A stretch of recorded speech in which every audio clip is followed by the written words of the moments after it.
Tomahawk missiles, the latest wonder weapon, which is surely going to change the terms of the war on the ground in Ukraine in Kiev's favor, and is going to finally send Russia reeling into defeat, or bring them to the table in abject poverty and make them have a deal that's something that's going to be approved by Kiev and Volodymyr Zelensky. At least that seems to be the idea that some people have. That, as you certainly guessed from my mocking tone, is very far from actual reality. And as we turned out, there's some news that's just actually breaking here recently that it may not even be on the table. It might not never have been on the table. But in terms of this and lots of other things that have to very much that are on the table and have to do with where this war is going, we have back with us today Jennifer Kavanagh, Senior Fellow and Director of Military Analysis at Defense Priorities, where I am also on staff, and always a pleasure to have you on. Thanks for coming with us today. Thank you for having me. Listen, I know you've been kind of globe-trotting all over the place, and you got some more trotting coming up here, so we're grateful that we got you in here today. But let's just jump right on this issue here, because I guess it was on Sunday, at least the way things have unfolded, that the Vice President J.D. Vance admitted on television that Zelensky had actually requested Tomahawks, that he said, well, the president's considering doing that, but we'll see how it's going to work out. Yesterday in Europe, Zelensky himself, I think it was in Copenhagen, he actually, in reference to a question, kind of coyly implied that, yeah, we might be getting that pretty soon. He said, we'll just wait and see. But then, as it turns out, I think you just told us a minute ago that information out today seems that they're off the table. What can you tell us about that? Yeah, well, I think the latest reporting is that the missiles are no longer being considered for sending to Ukraine. The reason given is that the stockpiles that are currently available, as well as planned production, is all allocated towards U.S. forces.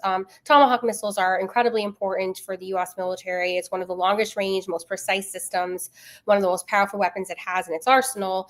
It can be fired by submarine, by guided missile destroyer, and there's also a ground launcher. They played a big role in the Middle East in the campaign against the Houthis. They were also used in the strike on Iran. And in any type of contingency in Asia, they would play an extremely important role. So these are, very precious and very scarce missiles.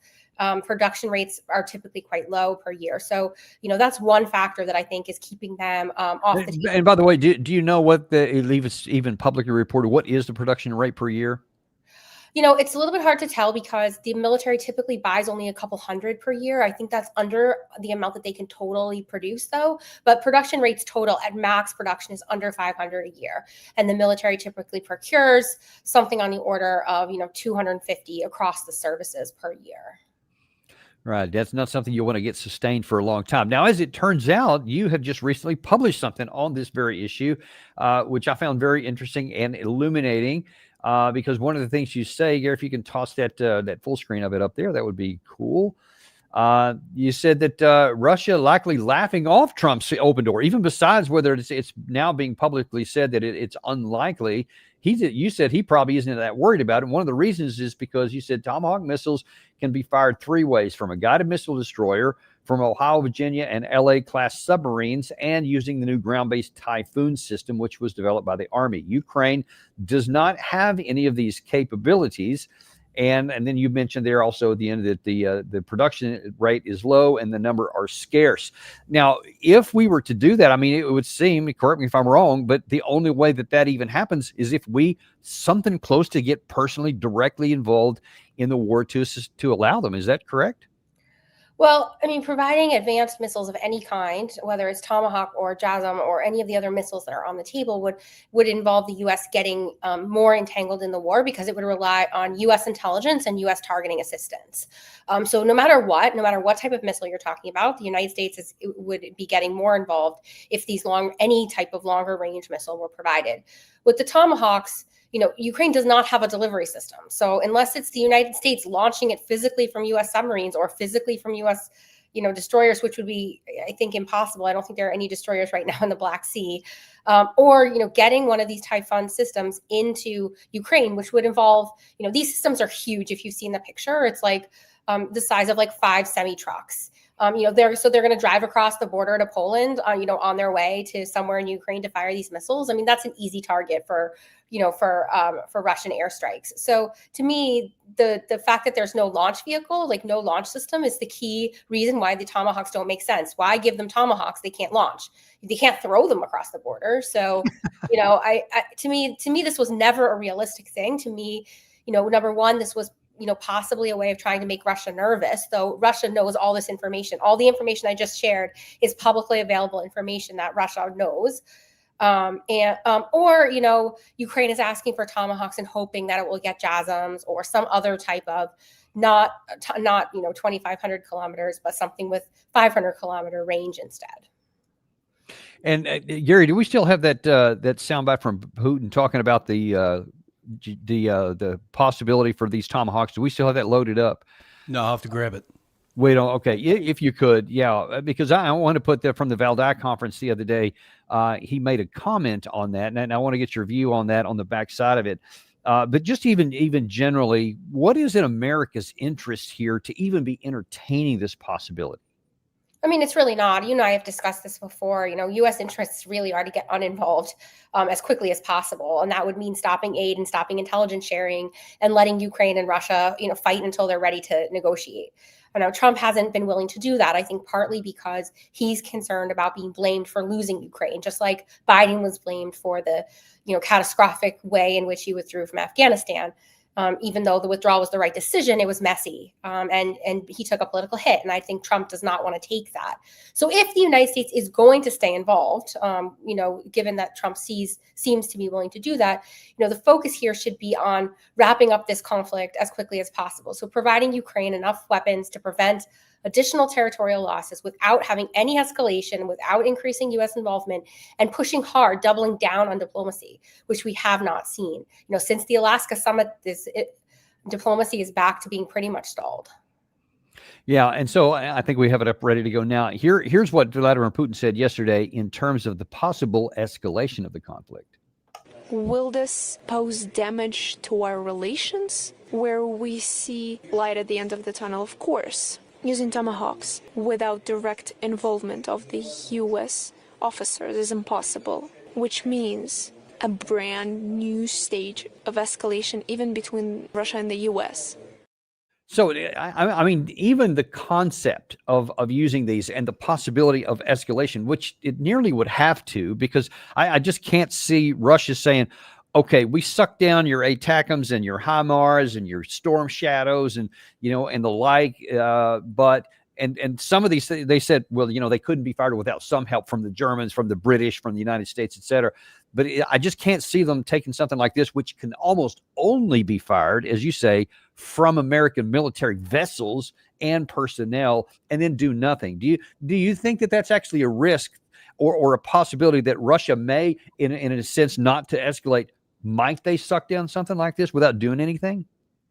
I mean, no, I don't think so. I mean, even though I think that Putin knows that this is not a real threat, he benefits from being able to hype it up and to indicate that this is a new stage of involvement, that this would mean more long-range missiles, means a new level of U.S. engagement, means more direct war between the United States and Russia, because it gives him a reason and a rationale for increasing his own campaign against Ukraine. Now, obviously, his campaign so far has been quite brutal and has used significant, long-range missiles and drones on Ukraine's infrastructure. But there's still more that he could use. Like, Russia is not maxed out. It has other capabilities it could use to impose even worse costs on Ukraine.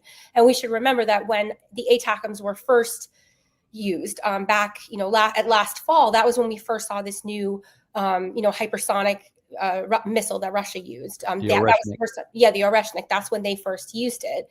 Was after that.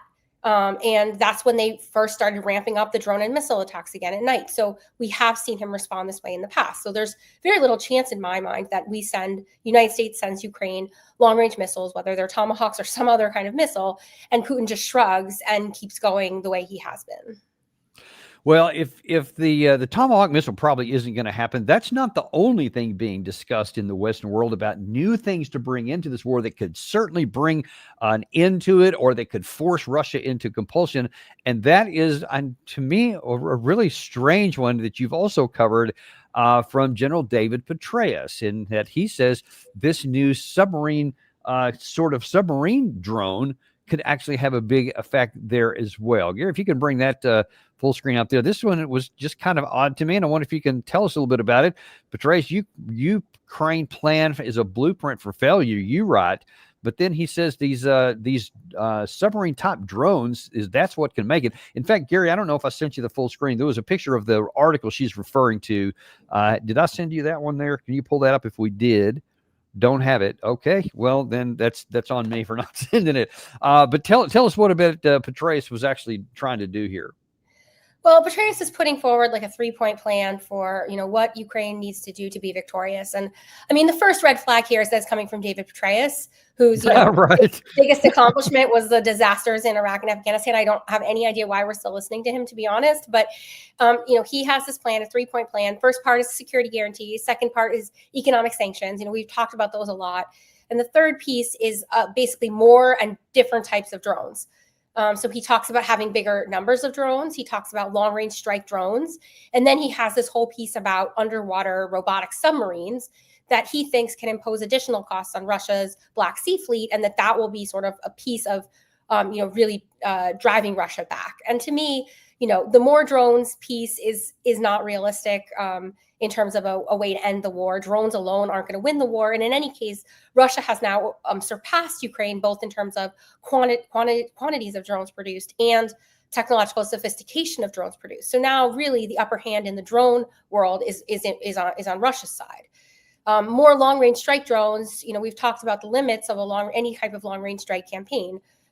Russia is much bigger than Ukraine. It has the geographic space to just keep moving its critical assets out of Ukraine's range. And in any case, these types of long-range strikes, as Putin himself has said, don't change the military balance on the battlefield, and they don't change his calculus.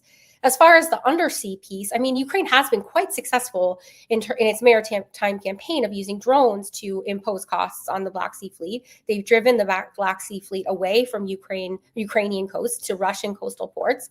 And that's a big deal because it's meant that Russia can't use the maritime domain to fire additional missiles into Ukraine's territory. It's also allowed Ukraine to reopen its grain trade. So getting some of that commercial traffic restarted has been important for its economy. But the maritime domain is really peripheral to what's happening on the ground where the war will actually be decided. So wasting a lot of time focusing on imposing additional costs on the Black Sea fleet is sort of a waste. It's not right. And in fact, that's what the first thing that occurred to me when I saw that headline that he wrote, because I thought, wait, what? I mean, as you just said, the Black Sea fleet is already pretty much sidelined, so it's a marginal effect. Apparently, periodically they'll sally forth and fire off some missiles and run back to their other bases here, but that's not having anything to do with the fighting on the ground. And I was wondering, what even in his argument is that doing some of these undersea things can have any impact whatsoever on the line of contact? He doesn't explain it. I mean, his only explanation is that this will impose costs on Russia. Well, true, it will impose costs. It'll be embarrassing, but so what? It's not going to actually affect the Eastern Front, which is where the war is being decided. If anything, it's a distraction for Ukraine to waste its resources on this maritime domain. As long as it can protect its coastline and keep its ports open, that's really all it needs. It doesn't need to do more. So I think, there's throughout the war, there's been this idea that if any costs we impose help us get closer to an end to the war. That's not true. A lot of costs that you impose are just kind of annoying and not all that meaningful for how the war progresses or turns out in the end. Well, I know one of the other things I want to look at, I said you've actually published 3 pieces here in the last few days because you're just such a prolific writer, and everywhere from the New York Times, or in this case, into foreign policy. I think this one's actually one of the most potentially consequential outside of whatever's happening on the front lines here. At some point, that war is going to end, and we're going to have to take a look at much bigger issues for our national security, and especially going forward, and that is on the transatlantic relationship. And you wrote this piece in Foreign Affairs, and again, this is probably the creme de la creme for anybody to get published, which I've never been published in. I've been trying for many years, by the way. I'll just point that out, so I'm subordinate to you in that. But you wrote that the fatal flaw in the transatlantic alliance, Trump must do much more to rebalance America's relationship with Europe. A number of things that you say here, but one of the key ones is that you said that the United States has a burden, and NATO is out of the U.S. burden is out of proportion to what we are getting in terms of U.S. interests from our involvement in NATO. And you cite in there that we're 1 out of 32 countries, but we provide 16% of the cost. And then also we're suffering from some unfair trade barriers from Ukraine. Could you kind of explain why you say that the foundation is out of balance? Yeah, well, I mean, the United States has long been the main security provider in Europe and the main security provider for all NATO countries, both in terms of the amount of cost that it bears, as well as in military planning. Most of those forces are U.S. forces that would be involved in any sort of conflict. The number of U.S. forces based forward in Europe has ranged from a high of several 100,000 during the Cold War, and now we still have 100,000 forces in Europe. But if you look sort of at U.S. interests, I mean, the U.S. has an interest in making sure that Europe isn't in Russia's sphere of influence, but we're so far from a world in which that is possible.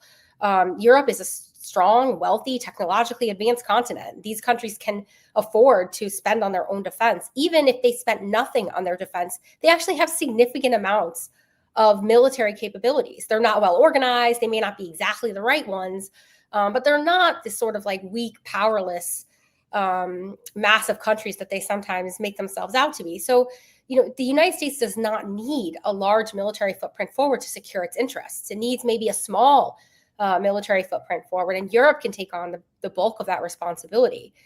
So, right now, the amount of effort and energy the United States spends militarily in Europe is way out of proportion to the interests that it has there. And then let's look at that really important question is American interest there, because I think that part of the mental issue for the United States is that from 1949, we've been the absolute linchpin to keep the Western world safe. And especially in the beginning of NATO, we were indispensable because of all the losses that the entire Western Europe had suffered during the World War II. But this isn't 1949 anymore. And I wonder if you could tell us a little bit about how things have shifted. And we'll just keep it, say, in the last 2 decades, and why that argues that we should do less. Oh, I mean, the United States' interests in Europe are significant, right? The United States has an economic stake in Europe. It trades a lot with Europe. It has an interest in having Europe be secure. But Russia has proven itself, in the war in Ukraine to be quite weak. It has not been able to overpower Ukraine, a military that had 200,000 people in 2022 and was not well trained or armed for a major power conflict.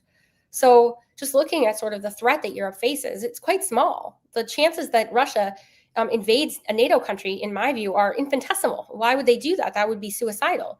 The idea that Russia is going to be marching on Berlin in a couple of years, which is what some Europeans believe, is preposterous. Yeah. So it's just not necessary to have the costs that we bear, the costs of having such a large military footprint forward are just not worth it. We could secure our economic interests with, almost no forces, maybe a small presence. And I'm not advocating here that we turn Europe into an enemy. And I would like to see, what we recommend in the article is a shift from a relationship that's based on military power to one that's based on economic and technological cooperation. Now, there would have to be changes there too, because right now, the way that the EU does its regulations does have implications for US companies, especially big tech, some small business, agriculture. So there would have to be some renegotiation there. There would, on the US side too, the United States has very high restrictions on technology and information sharing, and those would have to be lessened to have a more cooperative relationship with Europe. But like that, to me, that future is the one we want. And in fact, if you look back at the history of the founding of NATO and the founding of the transatlantic relationship at the end of World War II, like it was originally intended to be an economic relationship, not a military one. And even people like George Kennan, who we think of as like the father of containment and the architect of the Cold War, he was skeptical of a long-term U.S. military commitment in Europe. And yet we went right ahead with it. So, not only doesn't make sense now to draw down, but it made sense back in the 50s to draw down. So really we need to start rethinking this. And I'm not advocating here retrenching from Europe so we can pivot to Asia. Yeah. I'm gonna get to that point in a Okay. minute because that's something you made in there. But let's take a look at some of the things that have happened recently, which would seem to imply that we are getting back into a rebalancing, but you said aren't quite what they look like. And one of the key things is that Trump has been highlighting that, yes, well, I finally got everybody in NATO not just to pay 2%, but 5%. So now then they're paying their fair share. What say you? Well, I say that doesn't really help the United States. Having Europe pay more does not guarantee U.S. retrenchment. It maybe if they stick to that 5% commitment, if they actually meet it, and that's far from guaranteed. They made a 2% commitment like 20 years ago, and they Right. finally made it now. Well, that worked some out. of them are finally getting there. So there's no guarantee. Today's leaders can't bind the hands of future leaders, so we don't know if they're going to make the 5%. But even if they did, like that doesn't guarantee that the U.S. will draw down. Right now, we still have a U.S. leadership of NATO, a U.S. SACEUR, U.S. Leadership positions in other areas as well. So European military dependence is still institutionalized. And I was just in Europe for 2 weeks, and one thing I came away with is that, yeah, they're doing stuff. Yeah, they're rearming and they're trying to build up their militaries, but they do not have a clear strategic picture of what they're building towards, of what the threat is they're building towards. So instead of building something that's coherent without the United States, they're just building more capabilities that plug into a U.S. umbrella. And that, for me, is not the goal. The goal here is to have a European defense that's independent so the U.S. can pull back, not to have more European spending under a U.S. security umbrella. Well, and and you have the European leaders. I mean, you just came from there, so maybe you have some more insight here. But in just the last few days, we've had Chancellor Merz from Germany say that we're no longer in a state of peace with Russia. We're not at war yet, but we're at peace. But then you had Donald Tusk yesterday at a conference there in Europe, and he said we kind of are at war with Russia, and we need to be paying attention to that. What do you make of those things? I mean, I still find that helpful. It seems to me that Russia's pretty much done talking to Europe, and Europe is pretty much done talking to Russia. And that's not a good situation to be in. That leads to a high risk of escalation and miscalculation that leads to war. I don't think we should call drone incursions and cyber attacks war. That's not war. That's harassment and that's competition. And it's not something that it's not desirable, but it's not war. We should be clear about that. And the idea that we're kind of on the precipice of war is not real in my view. There's this idea in the European side that a Russian invasion of NATO countries is inevitable. It's coming. And I just do not share that perception. Russia does not have the capabilities to do that or the intent to do that. In fact, the fact that we've seen almost 4 years of war before we saw any real drone incursions across the NATO border, to me, is what's surprising. Not that they happened, but that it took this long for it to happen. And that suggests to me that Putin has been very careful not to cross into NATO territory. So to me, the European threat perception is just totally out of balance. And that's if we're supposed to be the leader of NATO, then that's not good for us, because I don't want anything that's going to even accidentally get us drawn into a war that we have absolutely no business fighting. How do you see it? I mean, I agree 100%. I see a high risk of a Europe-Russia confrontation that drags the U.S. in, via NATO. And I don't see a high chance of a U.S.-Russia confrontation, in any other way, except if it's through European Russia escalation. And so that to me is very concerning, because even if we recognize that a war with Russia is not in U.S. interest, even if we recognize that provocations by the Baltic states or other countries on the eastern flank do not represent U.S. interests, if a war starts, it will be extremely politically difficult for a president, even for President Trump, to say, nope, not our fight, we're going to sit this one out. Well, then it would almost seem to be reasonable, and tell me if you agree or disagree, to say we should do more disengagement, because I think that if Europe thinks that we're locked hand in glove kind of thing, hand in hand, that if they do get sucked into a war, we're right there with them. But if we signal that, no, we're not like that, we might be your over the shoulder, but we're not going to be like the lead in front of you anymore. That might make them a little bit less willing to have these provocative statements. How do you think?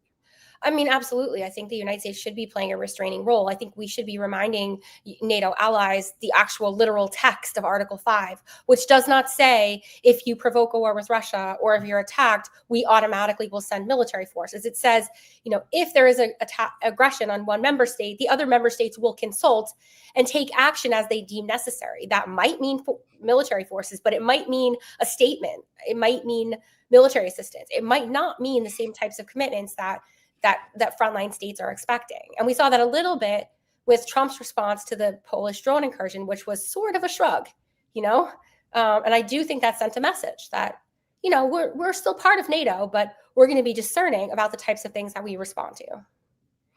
And let's just ask a question here. You said that that part of this thing was part of the problem was it not just the military aspect, but also the economic aspect was not in balance. What would you recommend to fix that imbalance?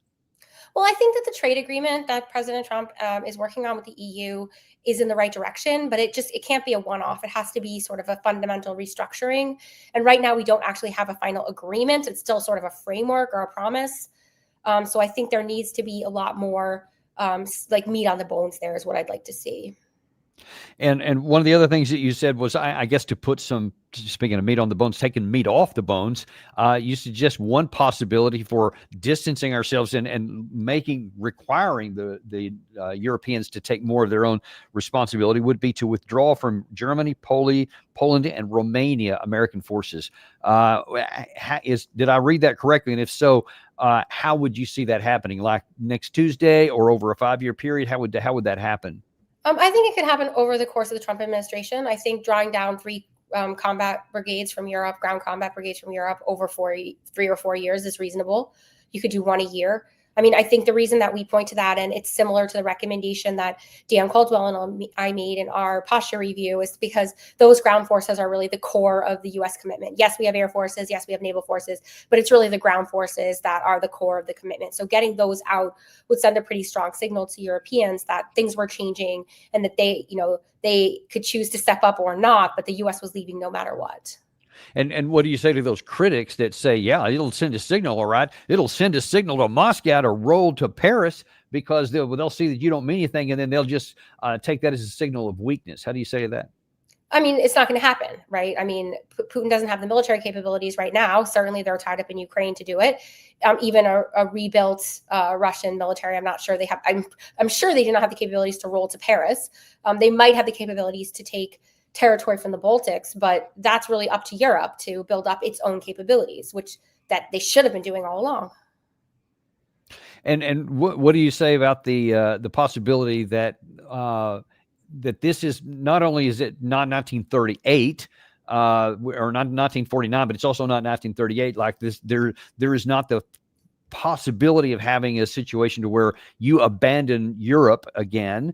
So the claim is, and just like when we gave up Czechoslovakia, if you were to give up this and the United States were to withdraw its forces, then that would embolden Putin to go south. And so, but one of the categorical differences between 1938 and today is the presence of nuclear weapons on both sides of the line, neither of which had it on the other time, and maybe made adventurism at least something to consider. How do you see the presence of nuclear weapons on both sides to even address the possibility, even if they had it later, that the Russians would then roll into a conventional war against Europe? I mean, I think nuclear weapons are an important restraining factor on both sides. I mean, I do think that I don't necessarily think they influence conventional calculations. Like, I think the two aren't necessarily intertwined. I think you could have I think we've seen in Ukraine, you can have a conventional war without nuclear weapons, even if there are nuclear weapons sort of in the background on both sides.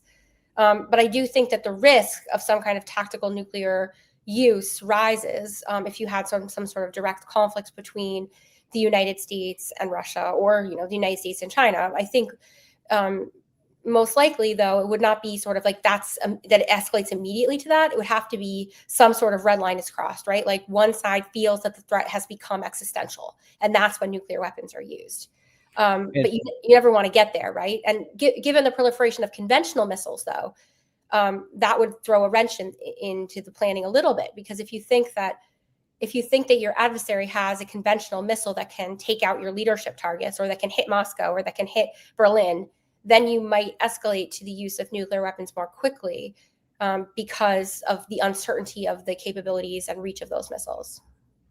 And what do you say to those critics that say, well, you can't trust Russia not to do this if you withdraw because they are this aggressive? In fact, it was just said just a couple of days ago by many of the European leaders that I think it was either Kaja Kallas or Ursula von der Leyen just said, no, you cannot trust Russia because they are an expansionist power. They've proven it over many decades, and they would just roll into. Do you see that as a legitimate threat, that Russia is just an expansionist power that's just waiting for the opportunity to go west? Not really. I mean, I think Ukraine is a specific situation. I think that kind of argument discounts the fact that Russia has drawn clear red lines around Ukraine, around Georgia. It's made clear that these are, it sees these states as within its sphere of influence, and it will respond severely to anything that encroaches on that. They haven't responded the same way to things like Finland and Sweden joining NATO or the Baltic states, right? Like, these are in a different category. I think it's simplistic to kind of cast every territorial acquisition as the same. It suggests that, Russia is only this aggressive expansionist power. It doesn't see sort of the nuances and differences, and I think that's not right. I think we could just look at the United States. United States has been like incredibly domineering in the Western Hemisphere in ways that it hasn't been elsewhere, where it doesn't see its interests as quite as severely threatened. Russia is the same. And what would you recommend to Europe if they were worried about a revanchist Russia or an aggressive Russia if we were to withdraw? What should they do? And you can pick individual countries or just the Eastern Europeans altogether to forestall that concern, i.e., whether it's a financial number, 5%, or to increase some sort of military capacity to make it the calculation from Moscow to be, well, it's pointless to go in and do this. What should they do to provide their own security? Well, I think they should, figure out what they need to defend themselves without the United States and work to that. That means deciding on a scenario. What's the threat? Is it an invasion of the Baltics? Is it a cyber attack? Is it a maritime threat from the Baltic Sea? And build the capabilities that are needed to defend that specific threat. And I think that defensive capabilities can go a long way, especially in the Baltic states and in Poland. Those countries are very difficult to defend, but not impossible. And so there they'd want to basically turn themselves into a hedgehog or a porcupine and make it extremely difficult and costly for Russia to advance across any sort of territory. But these are things that are within their reach and within the broader European reach.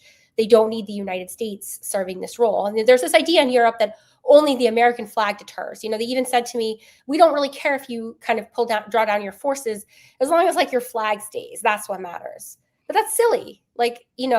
The reason that exists is because the United States has built up its military and has a reputation. Europe can get that. It just has to build up its military.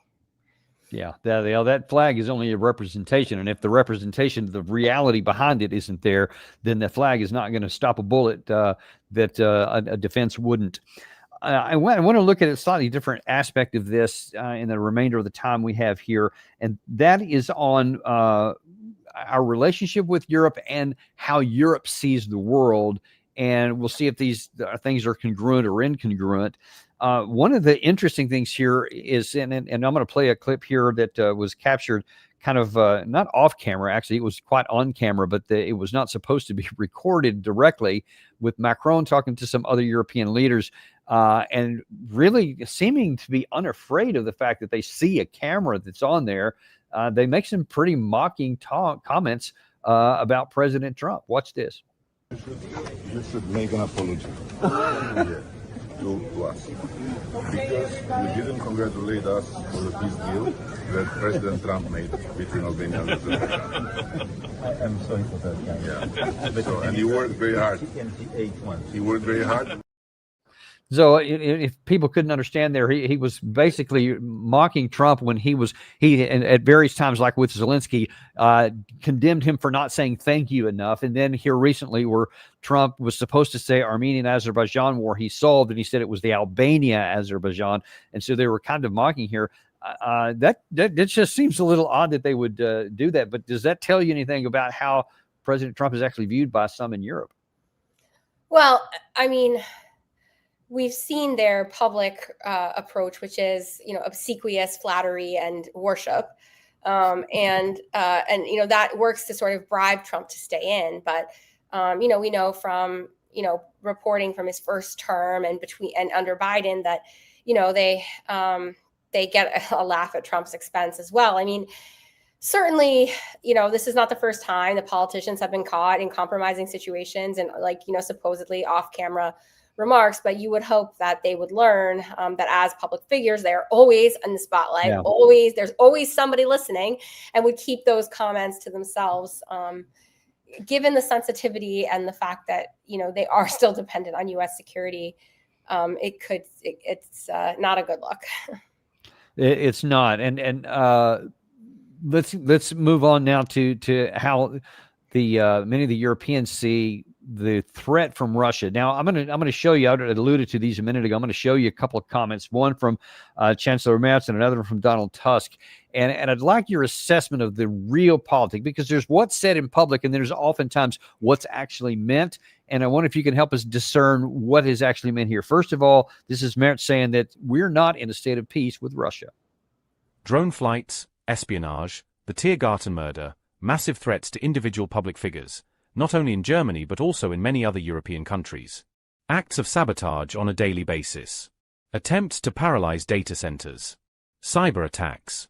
I suspect that here in the room, probably every second person has already been affected by how their data networks and infrastructure have been attacked. We are not at war, but we are no longer at peace, and we must be clear about this if we want to meet the challenges we are now facing.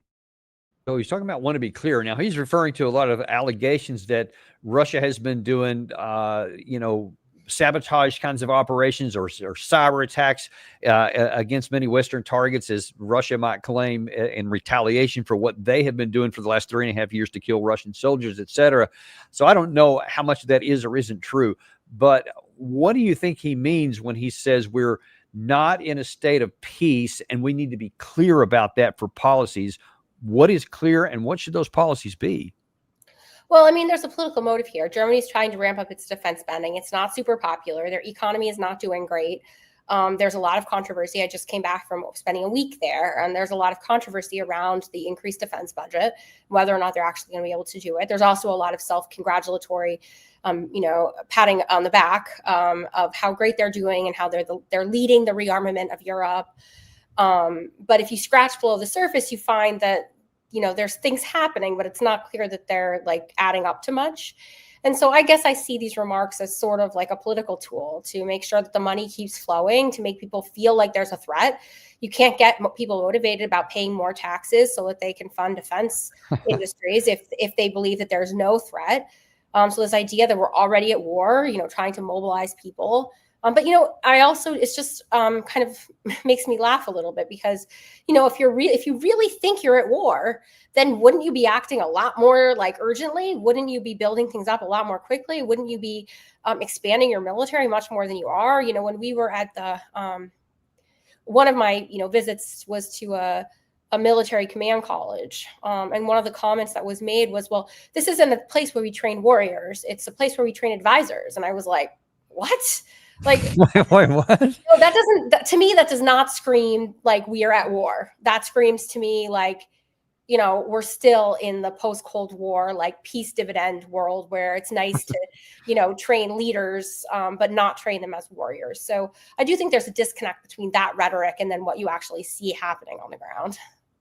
And now let's shift over to Poland, a little bit closer to the Russian border now. And a lot of bad blood, a lot of bad history between the two. And he almost says if Merz was saying we're not at war, but we're not at peace, he seems to go a little bit further and says, no, this kind of is war.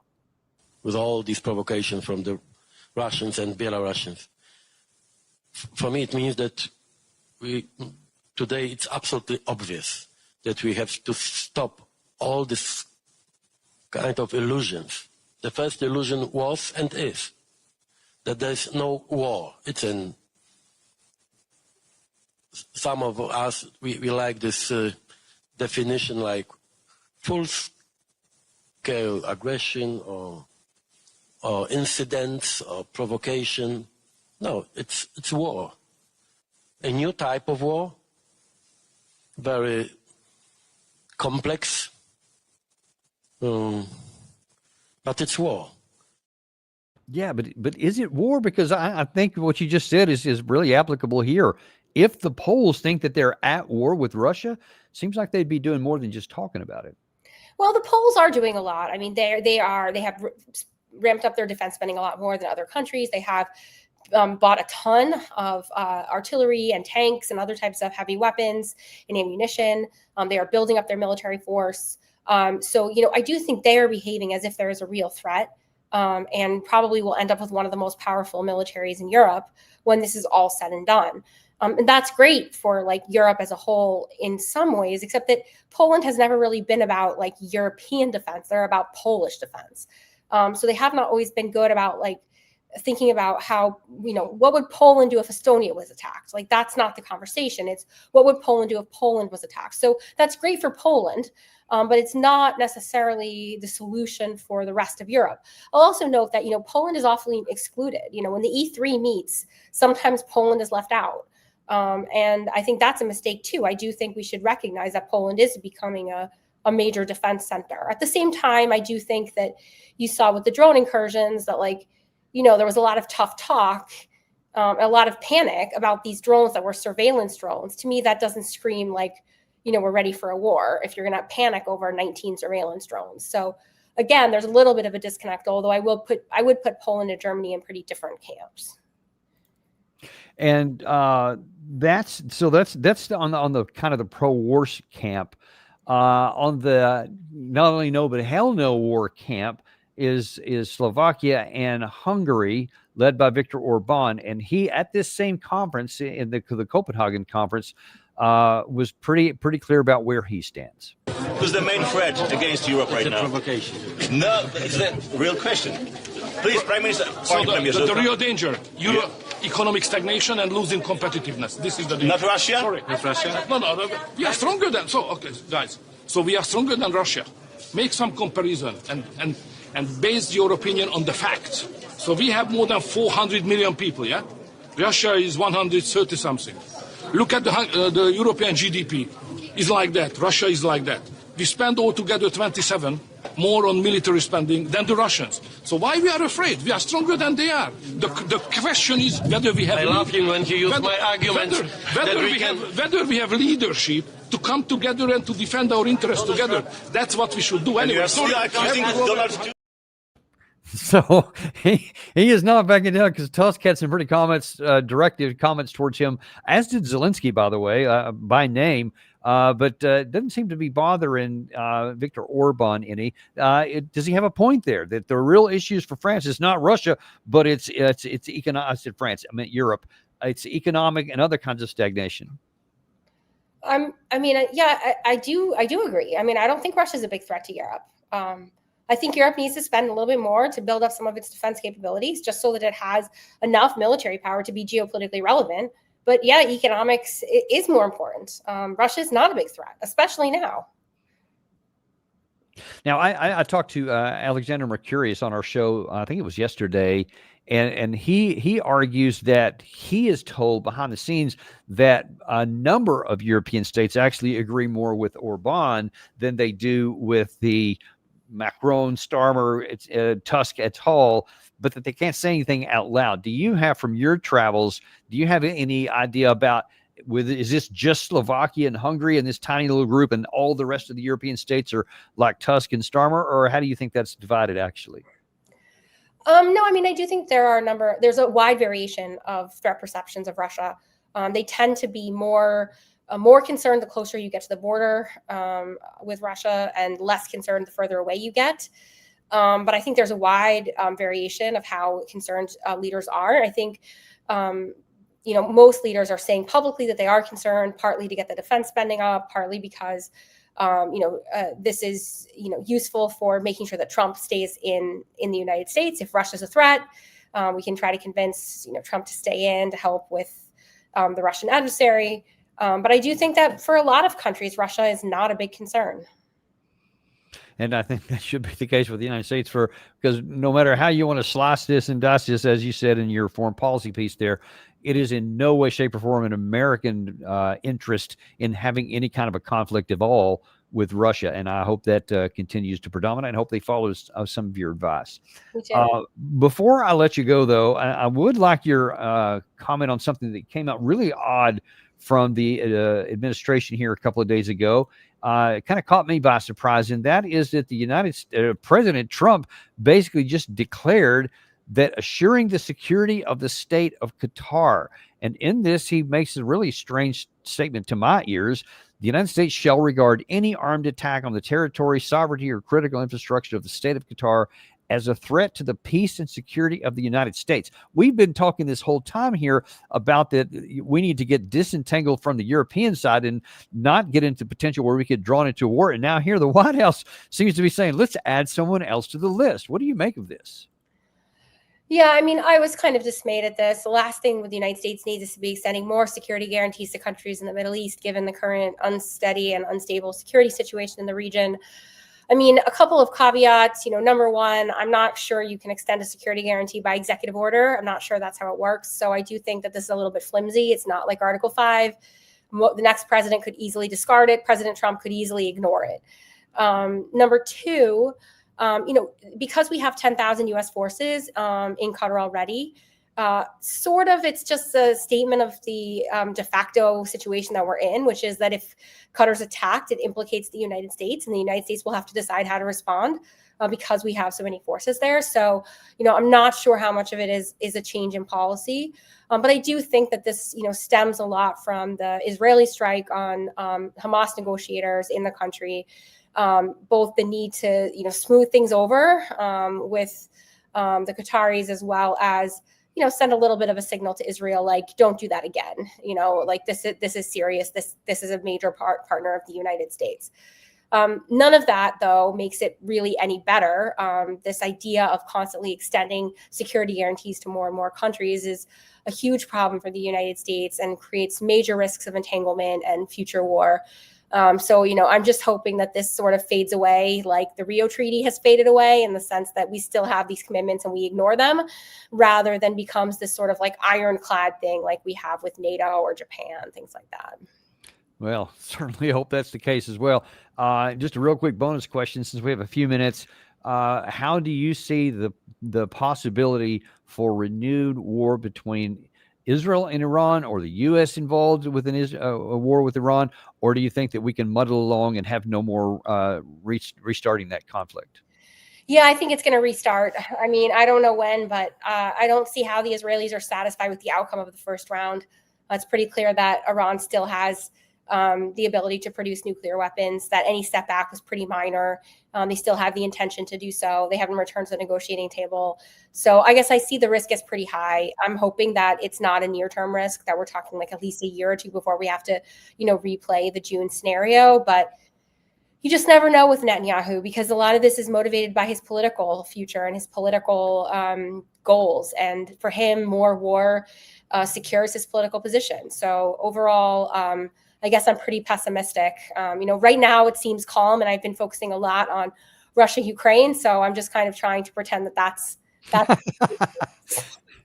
I interpreted the reason why the so-called 12-day war came to an end was because all three parties needed it. America needed it because we were giving away too much stuff, and we just couldn't get into an open-ended conflict where we just kept giving more and more of these precious missiles that we have, air defense, air offense, etc. Israel needed it to end because they were taking lots of hits, that their Iron Dome and their integrated air defense systems couldn't block all of them out. A lot of them were being very painful, and Iran needed to be out of it because they were also taking lots of hits. But I don't see anything that's fundamentally changed from those dynamics. So a pause, maybe. So if the thing got restarted, you would still have the same risk for Israel, if not even more so, because some argue that Iran has now continued to develop and manufacture more of these missiles that can get through. So how could Israel restart it and not go back to suffering those same casualties?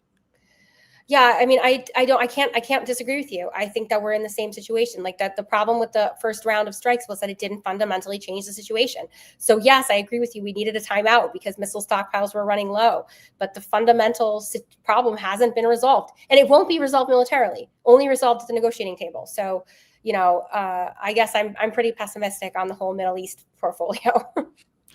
Yeah, well, we can just hope that enough time passes where the cost just is recognized to be too high, and maybe people just finally say, okay, let's just have a deal that we can live with, and let that be it. I hope that's the case, but yes, I know that's a thin hope. I agree, but it's Friday afternoon, so we have to hang on to something. We do.